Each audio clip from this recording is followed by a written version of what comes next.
went on them. Good. All right. Good morning. My name is Brian Manley. I'm the police chief for here in Austin. Got introduced a couple of folks. Ray Ariano, the assistant city manager.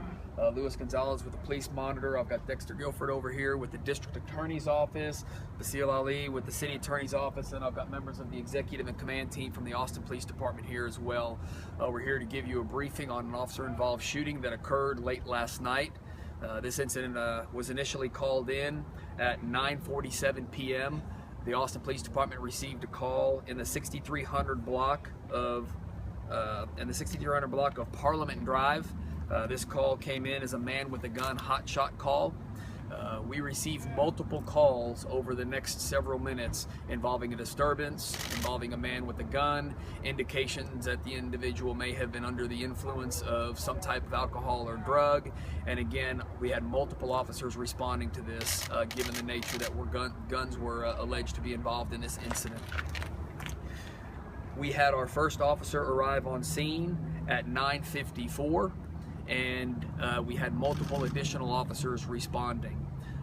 As the officers responded to the scene, the individual had already gone back inside the residence prior to the officer's arrival.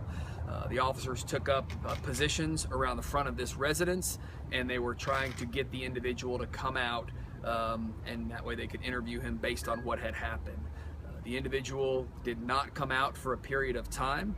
The officers continued to give commands. It was reported that at one point he did step outside with a weapon and then immediately went back inside.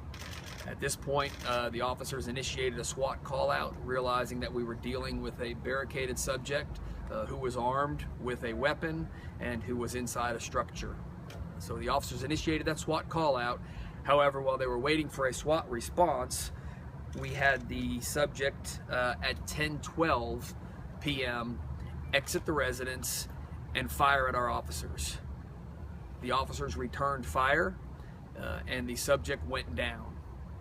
What can be seen on the in-car camera, we did have one in-car camera that captures some video and all of the audio on this incident. What can be seen leading up to the shots being fired is all of the officers taking up their strategic positions, giving the commands, and then all at once, when the subject comes out, you can hear the volley of gunfire that takes place that goes for between 1 and 2 seconds. The shots are fired. At that point, the officers drop to the ground. And then for the next approximately 12 minutes, the officers repeatedly give commands to the suspect. What can be seen when the camera is repositioned, you can see that the subject is down in the front of the residence, right in the threshold of the front doorway, and you can see him moving. The officers give repeated commands telling him to not reach for the gun or he will be shot. They are calling him by name, telling him it's the Austin Police Department, that EMS is on the way to render him medical attention, and repeatedly having to give him commands to not reach for the weapon or he will be shot. Once we get enough officers there, they bring tactical shields, and at this point they're able to finally approach the suspect. What can be seen on the video as well is as the officers approach the suspect, one officer reaches down and picks up a rifle right next to where the suspect is lying and walks back towards the police car with that rifle securing it. So that is the weapon that we believe was used when he fired at our officers. At this point, the officers were able to secure him and clear the residence to make sure there was nobody else inside that residence. The suspect was transported by EMS to a local hospital and is currently listed in stable condition, but it does appear that he was struck by some of the gunfire that took place out here tonight. We had 4 Austin police officers that did return fire towards the suspect when he shot at our officers. 3 of our officers were using their patrol rifles, and 1 officer used a shotgun. We have a multi-layered investigation going on, as is typical in all officer-involved shootings.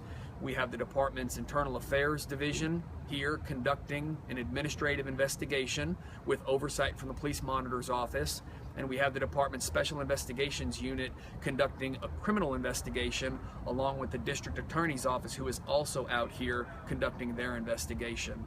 The 4 officers involved in this incident will be placed on administrative leave, as is standard practice in an officer-involved shooting. The officers range in years of service.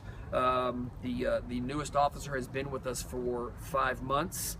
An officer has been here for 4.5 years, another officer for 5 years. And again, all of these officers will be placed on administrative leave while we conduct the investigation. So that's what we know at this point. The suspect is believed to be a 21-year-old African-American male.